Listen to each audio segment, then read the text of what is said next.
Muy buenos días, hermanos. Que el Señor los bendiga. Vamos a comenzar nuestro culto en esta mañana, compartiendo la palabra del Señor, orando, y con el propósito de alcanzar aquello que el Señor en su palabra dejó escrito y que seguramente va a ser de edificación para nosotros en este día. Así que allí donde está, le invito a cierre sus ojos, vamos a orar. Oramos en el nombre del Señor. Padre y Dios nuestro, en el nombre del Señor Jesucristo estamos delante tuyo, trayendo nuestra gratitud, trayendo nuestro deseo de comunión, de compartir, también trayendo nuestras cargas, trayendo nuestros pecados por los que debemos pedirte perdón, pero también trayendo nuestras peticiones por hermanos. Bendice tu palabra en esta mañana, abre los ojos de nuestro entendimiento, te lo pedimos y te damos gracias en el nombre de Jesús. Amén.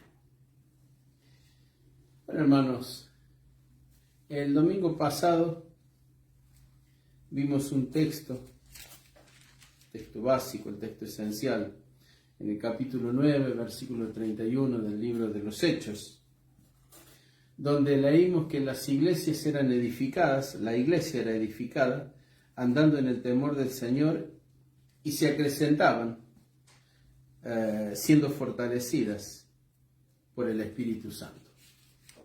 Cuando esto ocurre, estamos en medio de una situación en la que Saulo de Tarso acababa de convertirse cerca de Damasco, había pasado algunos días allí, había predicado, había tenido que ser descolgado en una canasta para protegerlo de un atentado, de un riesgo de vida.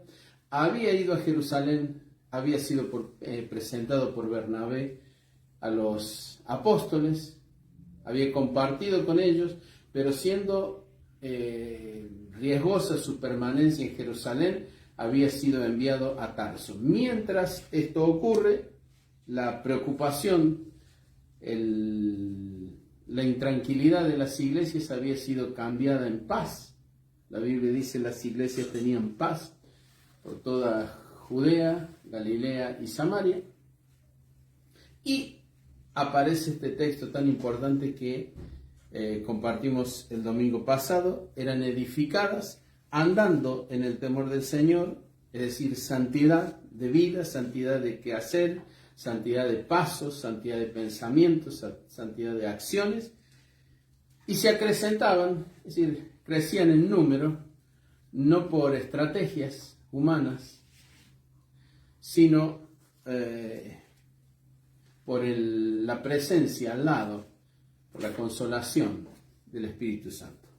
Así las cosas, Pedro sale a visitar algunos lugares, llega a una ciudad llamada Lida y allí se encuentra con un paralítico, Eneas. Ora por él y el Señor lo sana. Muy cerca de allí, en otra ciudad, Jope, los discípulos, la iglesia, sufre la pérdida de una hermana muy querida, Dorcas, y sabiendo que Pedro está cerca, lo convocan, lo buscan, y Pedro se dirige a Jope. Dorcas, como dijimos, está muerta. Los hermanos lamentan porque era una persona con mucha actividad, muy apreciada. Pedro despide a todos los que están en el lugar donde permanece, según la costumbre, el cadáver de Dorcas, y tras orar al Señor, Dorcas resucita. Lo cual, además de la alegría, produce una invitación a Pedro, produce un pedido, y Pedro queda en Jope durante un tiempo. La casa de un hermano, de un cristiano, cuyo oficio era curtidor. Y allí en la casa de Simón el curtidor permanece Pedro durante algunos días. No sabe por qué está, se ha tenido que quedar, quiere compartir con los hermanos de Jope. Lo que ignora es que por delante hay una verdadera intervención, un verdadero plan del Señor tendiente a que continúe cumpliéndose esto que leímos en el versículo 31 del capítulo anterior. Las iglesias eran edificadas andando en el temor del Señor, en santidad. Sin esto no hay nada. Sin santidad hay religión. Sin santidad hay ideología cristiana. Pero no hay cristianismo, no hay fe cristiana. Y se acrecentaban, fortalecidas por el poder del Espíritu Santo o por la acción del Espíritu Santo. Así llegamos al capítulo 10 y nos presenta un panorama. Pedro en Jope, y el capítulo 10 comienza diciendo que en Cesarea había un hombre llamado Cornelio, era un centurión de la compañía llamada La Italiana, pero se caracterizaba por algunas cualidades. La Biblia dice era piadoso, agrega era temeroso de Dios con toda su casa, hacía muchas limosnas al pueblo, es decir, era un hombre sensible a las necesidades, a la pobreza que por aquellos días reinaba. Y en cuarto lugar, era un hombre que oraba a Dios siempre. Los versículos que siguen cuentan una visión que él tuvo. En esa visión se le apareció un ángel del Señor y le dijo: Cornelio, tus oraciones y tus limosnas han subido para memoria delante de Dios y envías hombres a Jope, a la casa de Simón el curtidor, y haz venir a Simón el que tiene por sobrenombre Pedro. Cornelio cumple, llama a algunos colaboradores, 2 sirvientes, 2 soldados, gente fiel, gente noble, de corazón noble, y los envía. ¿A dónde? A Jope. ¿A qué lugar? A la casa de Simón el curtidor. ¿Dónde estaba localizada? ¿Dónde se encontraba esa casa? Cerca del mar. Con esas referencias salen. Al día siguiente, mientras este grupo enviado por Cornelio va en camino de cumplir su misión, al día siguiente, en la casa de Simón, Pedro, según el versículo 9, mientras ellos iban por el camino y se acercaban a la ciudad, Pedro subió a la azotea para orar cerca de la hora sexta. Y de pronto tiene una visión. En esa visión ve un lienzo, semejante a un lienzo, que desciende 3 veces del cielo, y dentro de ese lienzo hay toda clase de animales terrestres, toda clase de aves, reptiles. Y escucha una voz que le dice, porque tenía hambre Pedro en ese momento, que le dice, Pedro, mata y come. Y Pedro, me imagino su condición de asombro, porque él era judío, y nada que fuera inmundo, ni siquiera lo podían tocar. Así que Pedro responde esto, versículo 14 del capítulo 10. Entonces Pedro dijo: Señor, ninguna cosa común o inmunda he comido jamás. Y entonces esa voz, por segunda vez, le dice: lo que Dios limpió, no lo llames tú inmundo. Y a continuación le describe esa voz lo que está a punto de suceder. Le dice, hay un grupo de hombres, han sido enviados por Cornelio. Vienen preguntando por la casa de Simón.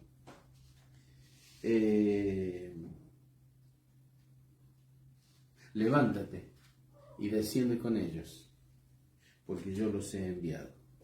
Así que cuando esto ocurre, Pedro se levanta, los recibe, descansan esa noche y a la otra mañana se dirigen a Cesarea.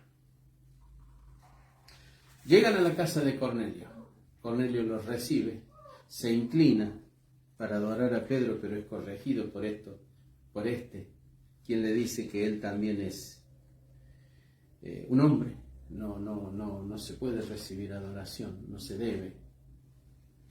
Y a continuación, versículo 30, Cornelio le cuenta, porque Pedro dice, ¿para qué me hiciste venir? Entonces Cornelio cuenta. Capítulo 10, versículo 30, entonces Cornelio dijo, hace 4 días que a esta hora yo estaba en ayunas y a la hora 9, mientras oraba en mi casa, vi que se puso delante de mí un varón con vestido resplandeciente, y dijo, Cornelio, tu oración ha sido oída y tus limosnas han sido recordadas delante de Dios. Envía pues a Jope y haz venir a Simón, el que tiene por sobrenombre Pedro, el cual mora en casa de Simón, un curtidor junto al mar, y cuando llegue, él te hablará. Así que luego envié por ti, y tú has hecho bien en venir. Ahora pues, todos nosotros estamos aquí en la presencia de Dios para oír todo lo que Dios te ha mandado. Entonces Pedro, abriendo la boca, dijo, en verdad comprendo que Dios no hace acepción de personas, sino que en toda nación se agrada del que le teme y hace justicia. Y predica el Evangelio.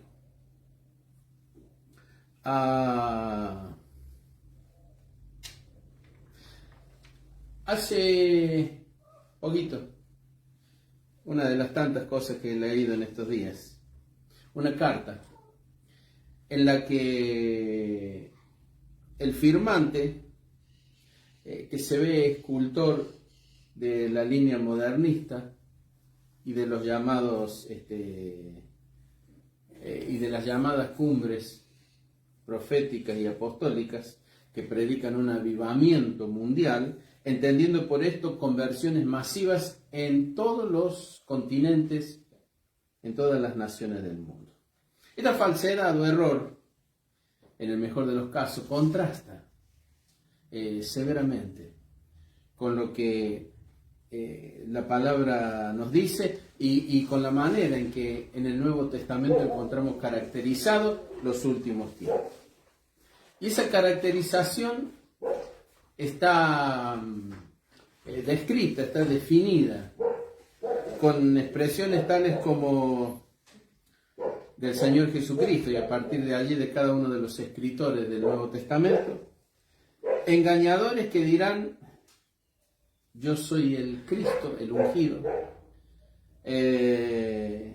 por guerras y rumores de guerras, por la presencia de muchos falsos profetas que engañarán a muchos, por la presencia de falsos ungidos, quienes con grandes señales podrán casi llegar al punto de engañar a los escogidos. Y por días semejantes a los de Noé, en los que la maldad era mucha sobre la tierra, y días semejantes a los de Lot, donde la distorsión sexual de género será una marca predominante. Así que, siendo esto lo que la palabra de Dios nos dice, el avivamiento, según la comprensión de estos grupos de personas modernistas, de la línea modernista, no encaja, no entra dentro de la palabra de Dios. Pero si esta errónea idea de avivamiento no es tal. ¿Significa que no puede haber avivamiento? No significa eso.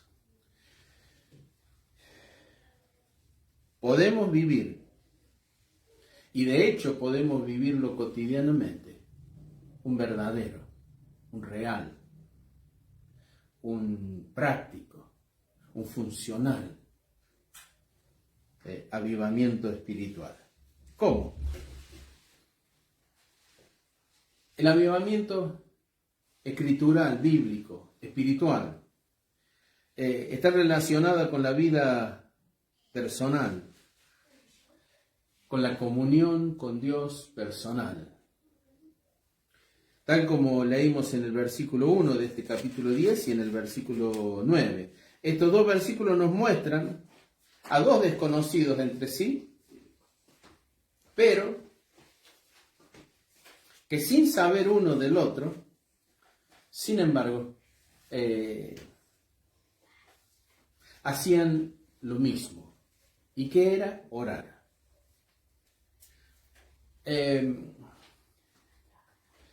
La oración nos permite diferenciar algunas cosas. A través de los sentidos naturales podemos alegrarnos o entristecernos, de acuerdo a lo que nuestros ojos ven. Podemos enojarnos o reír, de acuerdo a lo que nuestros ojos ven, lo que nuestros oídos oyen, lo que nuestro entendimiento define. Podemos entender, podemos comprender el espíritu de una fiesta o de un velorio.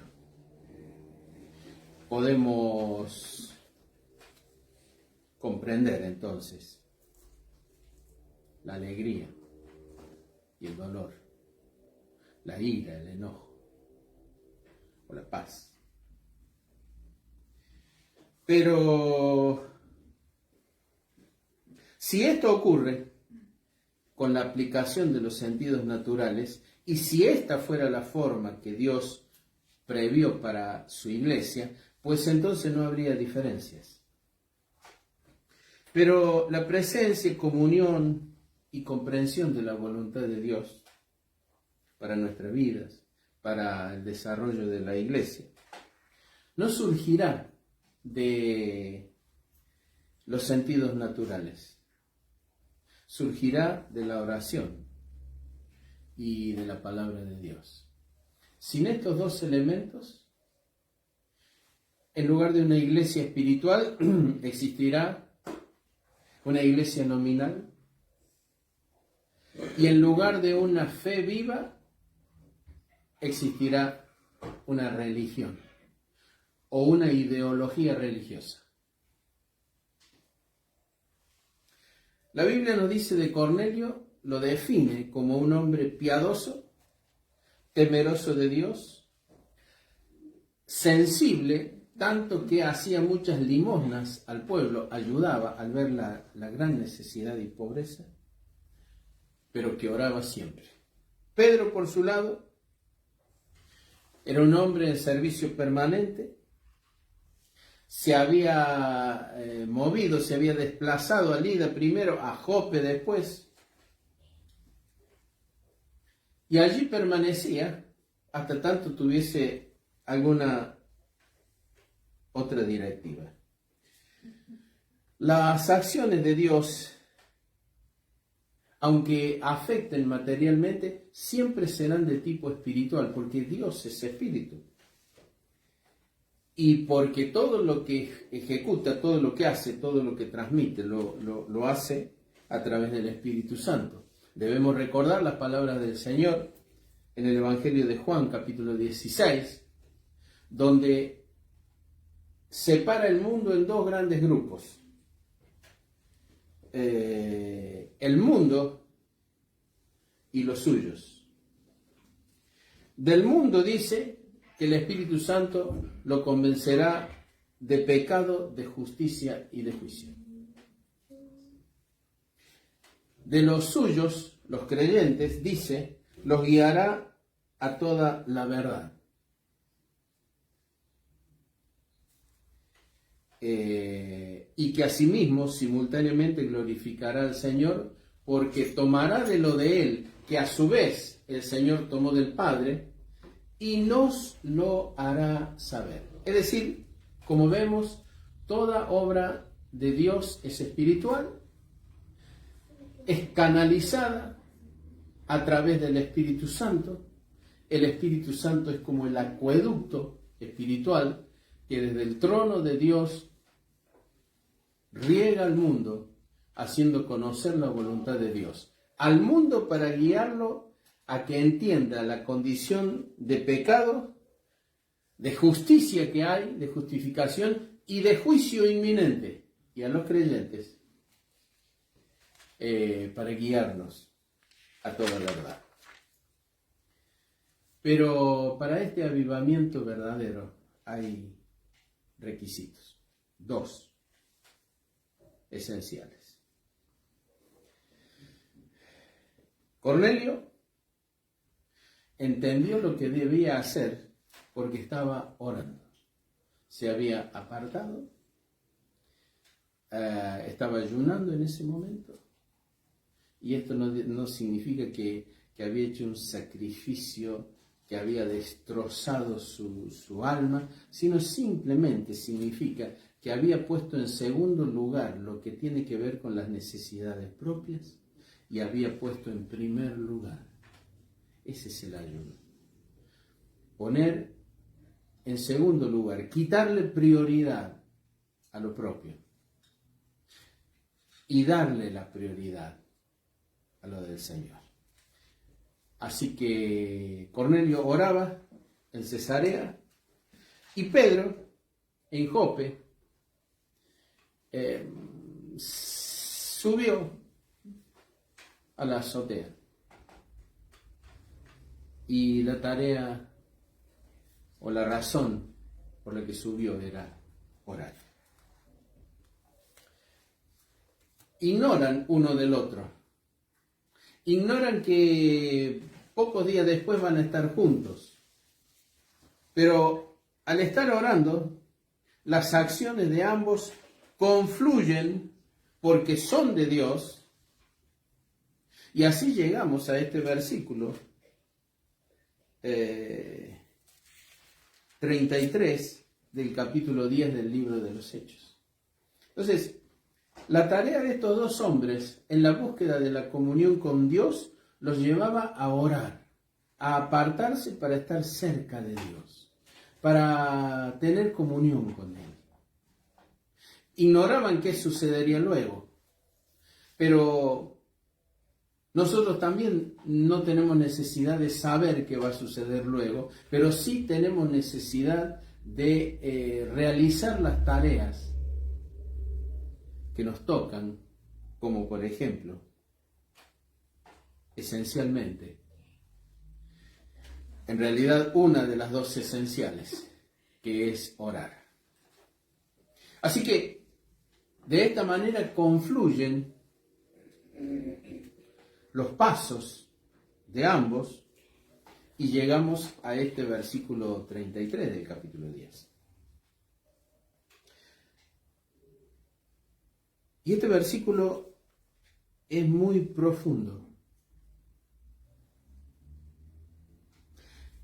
En el cierre de la presentación que hace Cornelio, explicando por qué lo ha enviado a buscar a Pedro, le dice: así que luego envié por ti, tú has hecho bien en venir. Ahora pues, todos nosotros estamos aquí en la presencia de Dios para oír todo lo que Dios te ha mandado. Esto es lo que esencialmente es un culto, o lo que nosotros llamamos culto.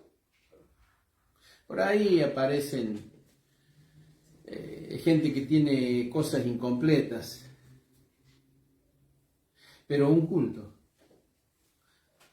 es esencialmente un ámbito exclusivo, donde un grupo de personas que buscan la voluntad de Dios, que oran, se reúnen como consecuencia de la oración y lo hacen con la certeza de que están en presencia de Dios. Y por otro lado, ese grupo de personas que se reúnen, que han orado y que tienen la certeza de estar en la presencia de Dios, esperan que la autoridad espiritual, el hombre de Dios, que no tiene que ser perfecto, este Pedro de estos días, es el que un poco hacia atrás, había negado al Señor. Era el que un momento antes había extraído una espada y le había cortado la oreja al siervo del sumo sacerdote. Era el que había aconsejado, según creía, que no era conveniente que el Señor muriera, recibiendo como consecuencia una dura reprensión, diciendo: apártate de mí, Satanás, porque no pones la mira en las cosas del cielo, sino en las de la tierra. Pedro, el del carácter vehemente, el sanguíneo, el que era capaz de explotar, pero que en manos del Señor era un hombre capacitado por Dios, por el Espíritu de Dios, para cumplir una misión. Bueno, Pedro y los hombres como él y las personas de su carácter necesitan estar en movimiento, necesitan acción. Y el Señor lo sabe porque Él es el que los creó.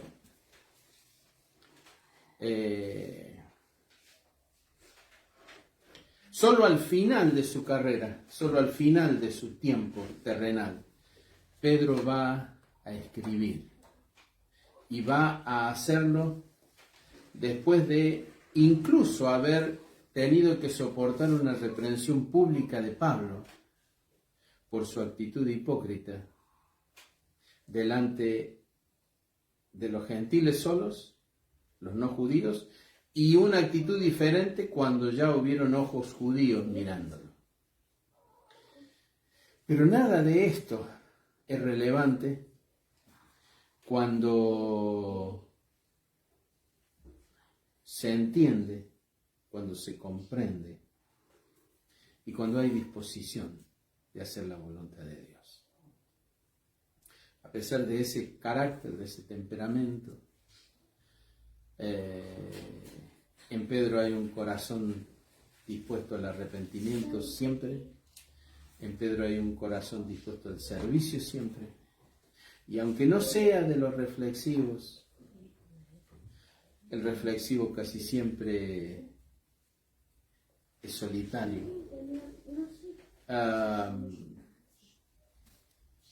Él tiene una misión y la cumple. Y tiene una condición y también la cumple. Ora, sube a la azotea, lo que nos indica que busca el momento y el lugar para orar. Y allí Dios le habla.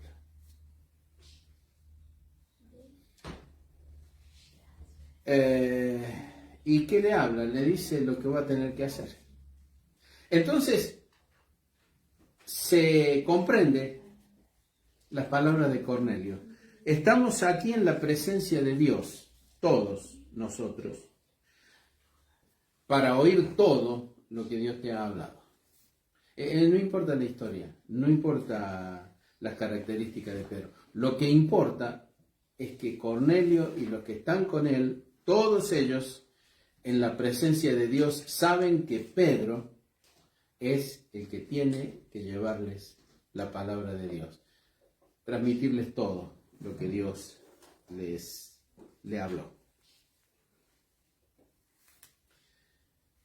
cada vez que los reunidos, y esto es para nosotros hoy, casi 2000 años de ocurrido lo que estamos leyendo, todos los reunidos, lo sepan o no, lo crean, lo vivan, lo tengan la certeza de estar en la presencia de Dios, debemos saber que hay requisitos para que esto ocurra. Estar sentados en un mismo salón o ahora estar en los distintos hogares escuchando, participando de este culto, los que lo hacen, porque tal vez a algunos ni siquiera les interese. Pero el estar sentado en un mismo lugar o coincidiendo en un mismo sitio, como en este caso, no es igual, no es lo mismo que estar todos en la presencia de Dios. Estar todos juntos en un mismo salón o coincidir en una misma hora no es lo mismo que estar todos reunidos en la presencia de Dios. ¿Qué es lo que marca la diferencia? La diferencia la marca el por qué, el cómo se llegó allí. Podemos asistir todos los domingos al culto cuando se vuelvan a establecer o permitir condiciones para que sea presencial, y puede ser por muchas razones, por diversas razones. Costumbre, religiosidad, porque la vida o el desarrollo social se hizo siempre dentro de la iglesia evangélica, pero también puede ser como resultado de la oración, porque se va para recibir todo, para oír todo lo que Dios mandó al predicador. Por eso es que estar juntos en un mismo lugar sentados no es lo mismo que estar todos en la presencia de Dios. Depende del trabajo previo, depende de la actitud previa, depende del propósito previo. Se puede estar presente, pero no tener el más mínimo interés en oír todo lo que Dios tiene para decir. Y lo que Dios tiene para decir, nos guste o no, siempre va a ser transmitido por una persona, por un hombre, por un siervo, por un llamado para eso. Ahora, ¿para qué estaban todos ellos en la presencia de un Dios invisible? Para oír todo lo que Dios le había mandado a Pedro que dijera. No era para pasar un momento ameno, de ninguna manera. No era para disfrutar de buena música. No era para recibir su milagro. No era para obtener o recibir estrategias para prosperar económicamente. Tampoco era para aprender qué es lo que se debía hacer para alcanzar los propios sueños. Estaban reunidos en la presencia de Dios para oír lo que Dios había preparado para ellos. Cuando esto ocurre, entonces se explica lo que a continuación sucede y queda registrado hasta el final de este capítulo 10. Cuando todo lo que Dios preparó, todo lo que Dios mandó, fue puesto en el corazón de Pedro y éste lo transmite, entonces se produce un enorme milagro. Todos los que están en la presencia de Dios, no sentados juntos en la presencia de Dios, porque ese es el resultado de la oración previa, todos los que están en la presencia de Dios, entonces reciben el mensaje porque el propósito que tienen es el mismo. Oír todo lo que Dios tiene para decir, entendiendo que todo lo que Dios tiene para decir va a ser canalizado a través de uno de sus siervos.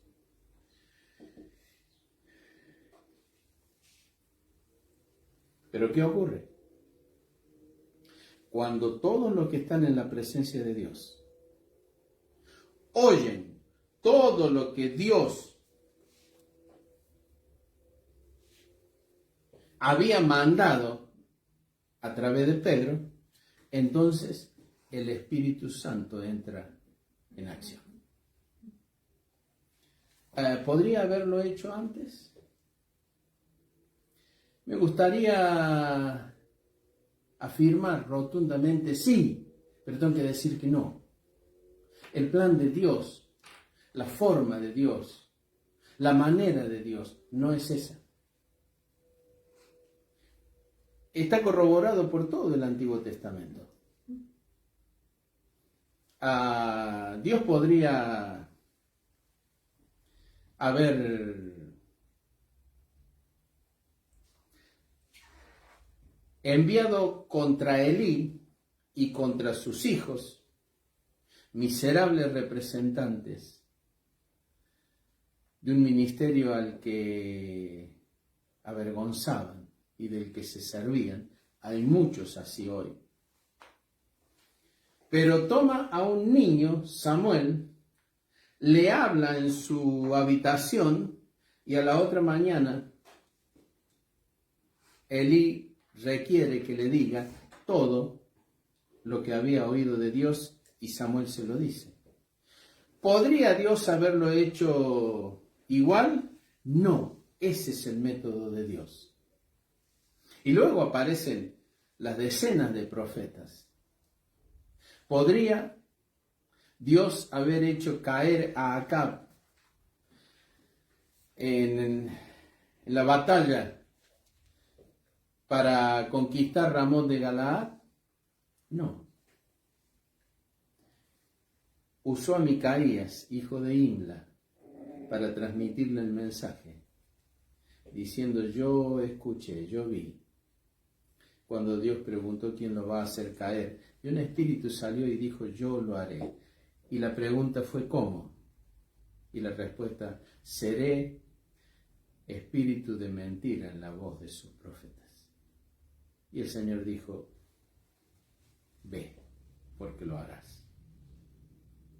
¿Podría haberlo hecho de otra manera diferente Dios? No, porque ese es su método.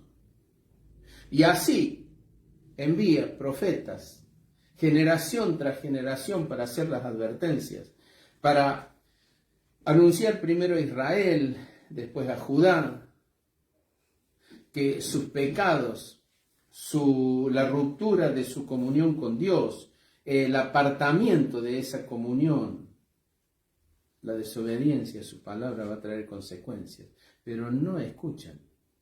¿Por qué? Y porque no quieren estar en la presencia de Dios y porque espiritualmente no se han preparado para estarlo. Entonces lo que Dios habla no llega a ellos. Pero Dios lo mismo hace que se hable y queda registrado en las Escrituras. Y hoy lo podemos leer y aprender. Pero en los días de Pedro y Cornelio ocurre la confluencia de actitudes, voluntades, disposiciones coincidentes. Cornelio oraba siempre, Pedro oraba también. Como resultado de eso hay un mensaje para cada uno de ellos, y se produce esta reunión. Todos nosotros estamos aquí en la presencia de Dios. Me pregunto si en cada una de las congregaciones nuestras, todos los que se reúnen tendrán idea que a ese lugar se va para estar en la presencia de Dios. Me pregunto si cada uno de los predicadores iremos con la certeza de que lo que vamos a transmitir es todo lo que Dios nos ha hablado. Porque nada menos que eso es lo que produce un culto de edificación. Nada menos que eso es lo que produce un encuentro espiritual. Pero estamos acostumbrados, lo vemos, YouTube, Facebook, estamos acostumbrados a la idea del momento ameno, luces, actitud positiva, pensamiento positivo, todo va a salir bien, todo va a andar bien. Y mientras nos acercamos a la venida del Señor, cada vez menos cosas van a andar bien. Cada vez va a ser menor el número de razones por las cuales el positivismo tenga de qué agarrarse. Un culto espiritual no tiene que ver con ir a recibir el propio milagro, su milagro, ni tiene que ver con aprender cómo alcanzar los sueños o escuchar tonteras del calibre de Dios quiere que cumplas tus sueños. Lo que Dios quiere es que cumplamos su voluntad, no nuestros sueños, porque nuestros sueños son erráticos, son incompletos, no están enlazados con un futuro al que desconocemos y que puede ser completamente opuesto al sueño que tenemos. Por eso, cuando todo lo que Dios mandó a Pedro se transmite, el Espíritu Santo entra en acción y no podría haber entrado en acción antes ni de otra manera, sino de esta. Es a través de su palabra predicada que el Espíritu Santo posee las herramientas para actuar. Al mundo, convenciéndolo de pecado, de justicia y de juicio. Al cristiano, al creyente, a los suyos, a los que son del Señor, guiándolos a toda verdad. Así que siempre va a actuar a través de la palabra y siempre producirá en los que quieren estar en la presencia de Dios resultados de edificación. ¿Qué pasó? Bueno,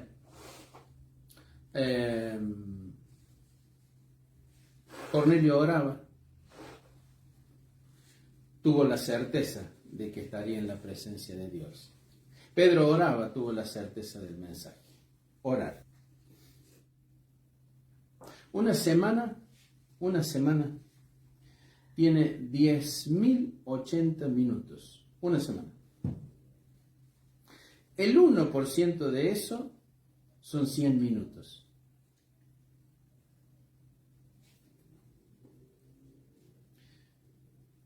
Y una fracción.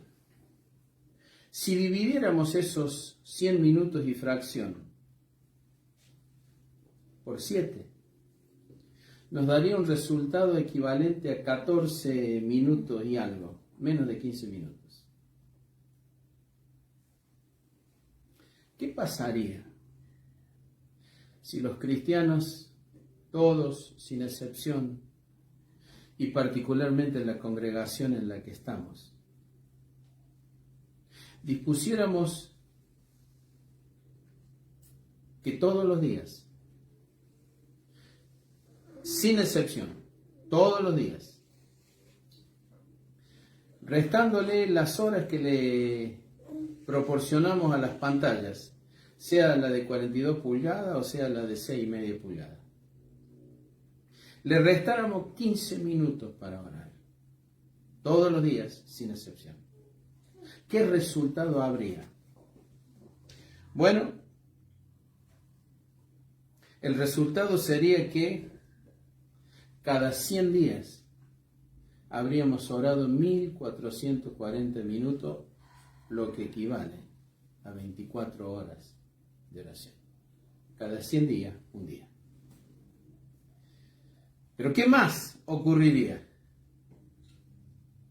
Ocurriría que cada vez que nos encontremos a través de la imagen, como obligatoriamente ocurre en estos días, o a través del culto presencial, estaríamos reunidos con la convicción, la certeza de estar en la presencia de Dios, todos los presentes. Cuando finalice este momento y el mensaje del apóstol Pedro, mientras aún estaba en desarrollo el mensaje, la Biblia nos dice que aquel grupo de gentiles, hombres y mujeres, porque era toda la parentela y conocido y amigo de Cornelio, mientras aún hablaba Pedro, el Espíritu Santo cayó sobre todos ellos. Ya el Espíritu Santo está instalado en la tierra, está en la iglesia. No tiene que caer. Tenemos tantas canciones que hablan de que el Espíritu de Dios descienda, que caiga como fuego. No, no tiene que descender ni caer, ya está. Tampoco está en un sector de la iglesia donde hay que pasar para bañarse de él. Todo esto es farsa, negocio y mentira.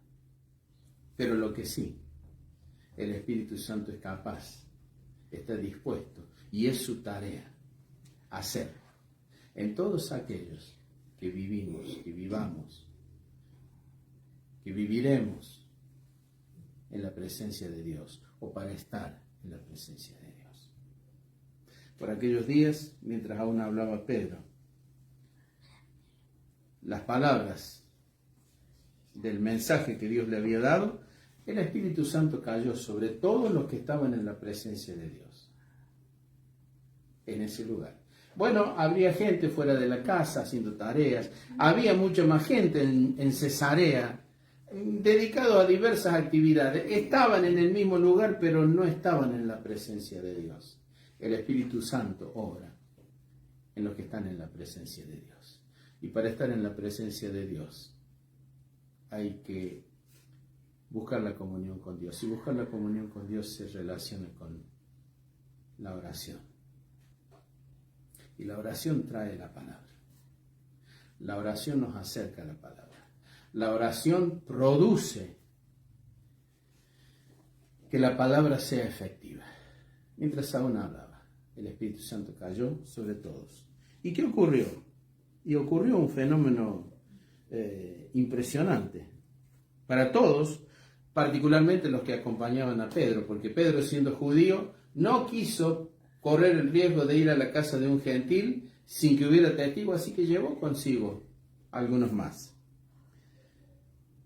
El Espíritu Santo cayó sobre todos los que oían el discurso, y los fieles de la circuncisión, es decir, los judíos que habían acompañado a Pedro, se quedaron atónitos de que también sobre los gentiles se derramase el don del Espíritu Santo, porque les oían que hablaban en lenguas y que magnificaban a Dios. Así que de pronto nos encontramos con un fenómeno sorprendente. ¿Qué está haciendo esta gente? Acaba Dios, a través de su Espíritu, de bautizar la porción gentil de la iglesia.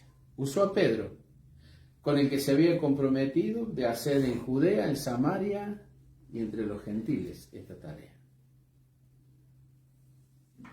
Pero ¿qué ocurre? Y en ese lugar donde se está en la presencia de Dios y acaba de pronunciarse la palabra de Dios, los gentiles, Cornelio y los suyos, comienzan a hablar en lenguas, porque el Espíritu Santo está bautizando esa porción de la iglesia. Pero a continuación magnifican a Dios. ¿Qué es magnificar a Dios? Lo que llamamos adoración. La adoración no es una música suave con palabras bonitas. La adoración es el resultado de la comunión con Dios. Es la devolución en términos de reconocimiento a quién es Dios. Y cuando esto ocurre, el circuito que Dios había diseñado, el circuito que Dios había planeado, se completa. En la presencia de Dios, con la palabra que Dios quería que se hablara, la acción del Espíritu Santo y el magnificar, el glorificar, el reconocer a Dios. No se trata de lágrimas, no se trata de cambiar la entonación para parecer más triste y más lamentoso, se trata de hechos genuinos. Y esos hechos genuinos comienzan con oración. Si toda la iglesia del Señor decidiera invertir esos 15 minutos, menos de 15 minutos diarios, el cambio sería monumental. Y en lugar de ir a la iglesia a congregarnos, lo que haríamos sería buscar encontrarnos juntos para estar en la presencia de Dios. La certeza de la presencia de Dios en el lugar sería preponderante, sería dominante. Y el resultado sería la devolución a Dios de todo lo que Dios hizo, tanto en los que buscaban la presencia o estaban en la presencia de Dios, como de quien llevó la palabra de Dios. Y de los que miran, y de los que escuchan, y de los que estén presentes. Sí es posible un avivamiento. No va a ser el avivamiento mundial de miles y miles y miles y millones de convertidos en todos los continentes y en todas las naciones del mundo. Esto no va a ocurrir. El mundo va a empeorar. Y por día empeora. Ni siquiera saben cómo detener el calentamiento global. Pero lo que sí puede ocurrir es el avivamiento local, que comienza con el avivamiento personal, que comienza con la oración cotidiana, que comienza con la búsqueda del Señor a diario y con su palabra. Que el Señor nos bendiga, nos haga comprender. Quisiera que todos puedan hacerlo.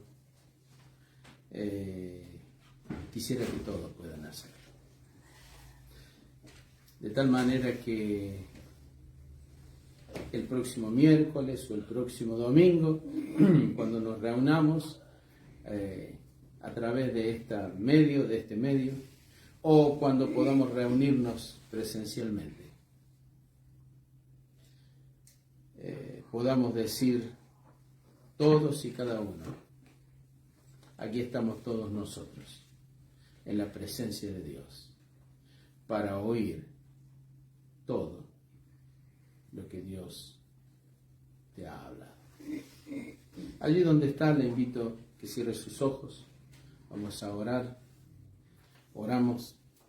Bendito Dios y Padre, en el nombre de Jesús queremos despedirnos de este lugar y de este momento, rogando tu auxilio, rogando nos dé sabiduría, rogándote, Señor, permitas a cada uno de los que escuchó o escuchará la importancia, y más que importancia, la necesidad que estos días reclaman para que el verdadero avivamiento, el que tiene que ver con la comunión, pueda producirse. Despídenos en paz, Señor, en esta mañana. Bendice tu iglesia. Te lo pedimos en el nombre de Jesús. Amén. Que el Señor les bendiga.